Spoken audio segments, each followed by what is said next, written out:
সেটা তো মানে জনগণ জনগণ বিচার করবে। হ্যাঁ, এখানে কিছু ভালো জিনিস আছে, বিতর্ক বিশিষ্ট আইনসভা আছে, কিছু অ্যামেন্ডমেন্টের কথা বলা আছে যেগুলো নির্বাচিত সরকার সাধারণত যে অ্যামেন্ডমেন্ট গুলো করে না।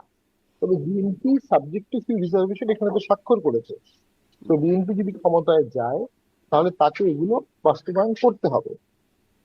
এবং যদি বিএনপি ক্ষমতায় গিয়ে এগুলো বাস্তবায়ন না করে তাহলে তার জনসমর্থন মধ্যে সে পড়বে।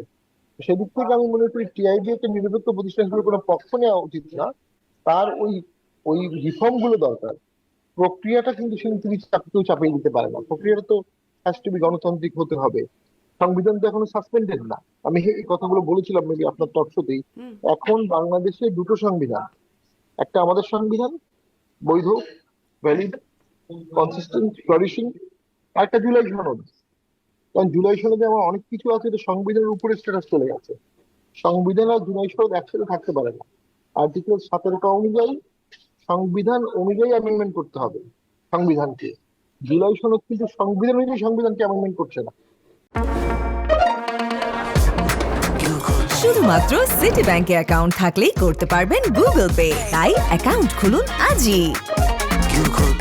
জুলাই সনদ করছে রেফারেন্ডাম অনুযায়ী, যেই রেফারেন্ডাম সংবিধানে নাই। তাহলে আপনাকে আগে সংবিধান সংশোধনের রেফারেন্ডাম নিয়ে আসতে হতো, তারপর রেফারেন্ডাম দিতে হতো। রেফারেন্ডাম শব্দটা এই মুহূর্তে সংবিধানে নেই। আর বর্তমান সরকার সবকিছু করতে পারবে, সংবিধানকে অ্যামেন্ডমেন্ট করতে পারবে না অর্ডিন্যান্স দিয়ে। তাহলে একটা স্টাক সিচুয়েশন তৈরি করে ফেলেছে সরকার। এখান থেকে উত্তরণ কি হবে আই ডোন্ট নো।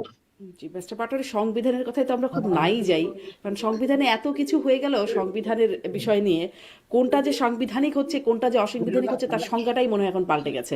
ফলে ওই দিকে আর কথা বলতে নাই যাই। একটা কথা বলছিলাম যে একটু বলবো, প্রসঙ্গটা আনবো, যারা মোস্তফা ফিরোজ, যে ভারতের পররাষ্ট্রমন্ত্রী এর মধ্যে তারেক রহমানের সাথে দেখা করে গেলেন ডক্টর ইউনূস, বা পররাষ্ট্রমন্ত্রী উপদেষ্টার সাথে দেখা তার হলো না, কিন্তু তারেক রহমানের সাথে দেখা করে গেলেন, একটা বার্তা নিশ্চয়ই তিনি দিয়ে গেলেন। আপনার কাছে কি মনে হয় যে এটি আসলে কি বার্তা? তারা কি একরকম ধরেই নিয়েছেন যে তারেক রহমানই হচ্ছেন পরবর্তী প্রধানমন্ত্রী?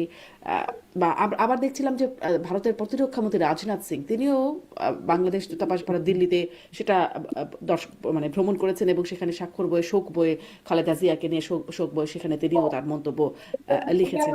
এরকম মানে এটা কেমন অ্যাপ্রোচ মনে হচ্ছে আপনার কাছে?